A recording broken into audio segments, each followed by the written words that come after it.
जोहार झारखंड। नमस्कार साथियों, स्वागत है आप सभी को आपके अपने channel exam happy by Jharkhand में। तो दोस्तों जुड़ चुका हूं मैं यहां पर झारखंड पारा शिक्षक आकलन परीक्षा 2022 की तैयारी को लेकर के। तो दोस्तों हम बताते चले, आज के वीडियो में हम आपको बताने वाले हैं कि ये बिहार आकलन परीक्षा 2014, 15, 16 में एसएसटी सामाजिक विज्ञान के अंतर्गत ये सारे प्रश्न जो है बार बार पूछे गए थे। तो इसको हम आपको यहाँ पर ट्रिक के माध्यम से सारे प्रश्नों को बताएंगे।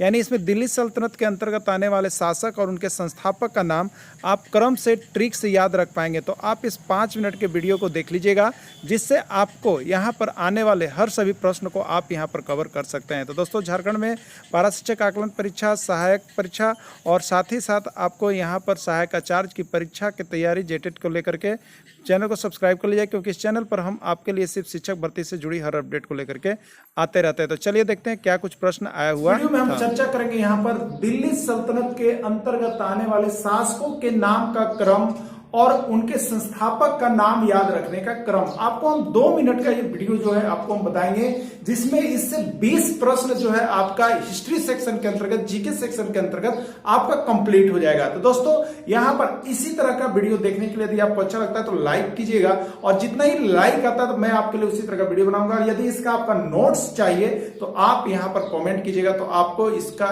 ई बुक नोट्स बना करके आपको दिया जाएगा, आप परचेज कर सकते हैं। तो इस तरह का नोट्स तैयार है, आप चाहे तो ले सकते हैं। तो चलिए चलते हैं यहां पर जो हमारा वीडियो है मोटो है उसकी ओर। तो सबसे पहले हम देखेंगे दिल्ली सल्तनत के अंतर्गत आने वाले शासक कौन कौन थे। तो याद रखिएगा, हमने आपको बताया इसके पहले के वीडियो में शासक का क्या, तो जीके तुम्हारा शायद लो है। बस एक ट्रिक है, इससे क्या याद हो जाएगा आपको, शासक का नाम, यानी जीके तुम्हारा शायद लो है। मान लीजिए किसी से आपने पूछा कि ये क्या होता है, भारत का प्रधानमंत्री कौन है, उसने जवाब देता है किसी का कुछ और किसी का कुछ, तो आप कहते हैं उसको कि जीके तुम्हारा शायद लो है काजी। तो वही बात यहां पर याद रखिएगा।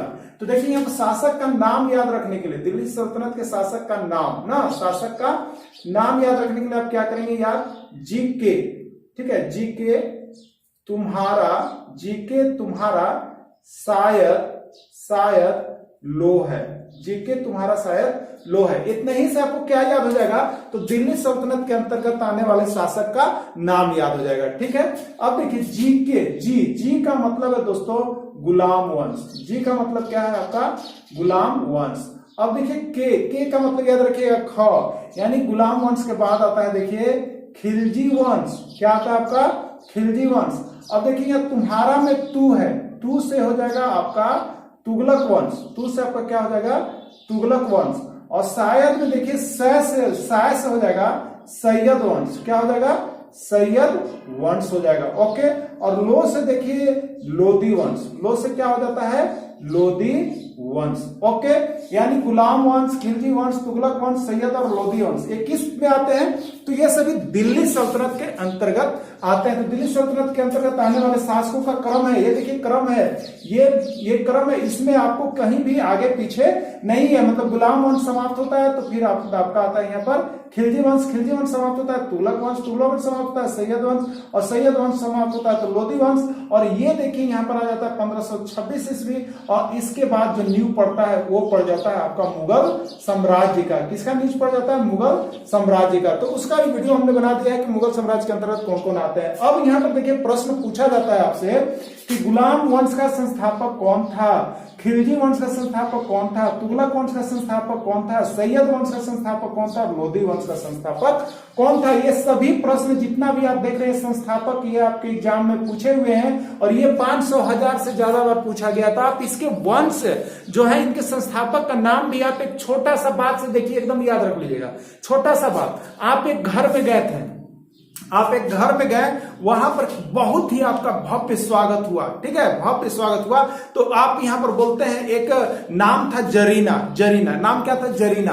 तो आप याद रखिएगा, तो यहां पर कुमारी जरीना गोरी ने खीर बनाई। क्या बनाई थी, कुमारी जरीना गोरी ने खीर बनाई थी। जब आप किसी के घर गए तो उसका नाम था जरीना और उसका पूरा नाम था कुमारी जरीना गोरी ने खीर बनाई। बस इसी को याद रखिएगा, एक नाम से कुमारी जरीना गोरी ने खीर बनाई। इससे आपको क्या हो जाएगा, तो ये जो दिल्ली सल्तनत के शासक है ना, उसके संस्थापक का नाम याद हो जाएगा, सिर्फ कुमारी जरीना गोरी ने खीर बनाई से। तो बहुत ही अच्छी बात है, कहीं भी जाते हैं तो हमें खीर मिलता है, उसका नाम याद रखेंगे, कुमारी जरीना गोरी ने खीर बनाई। तो देखिए यहाँ पर लिखते हैं, हम लिखते हैं सामने सामने देखिए जी के सामने यहां पर आप लिखिएगा कुमारी, ठीक है। यहां पर देखिएगा आपका कुमारी जरीना, जरीना, और तू के सामने गोरी, गोरी ने, ठीक है। अब देखिएगा यहां पर खीर और ई बनाई, बस यही तो हम यहाँ पर सीरियल नंबर से देखे लिख लिए ना सबके सामने।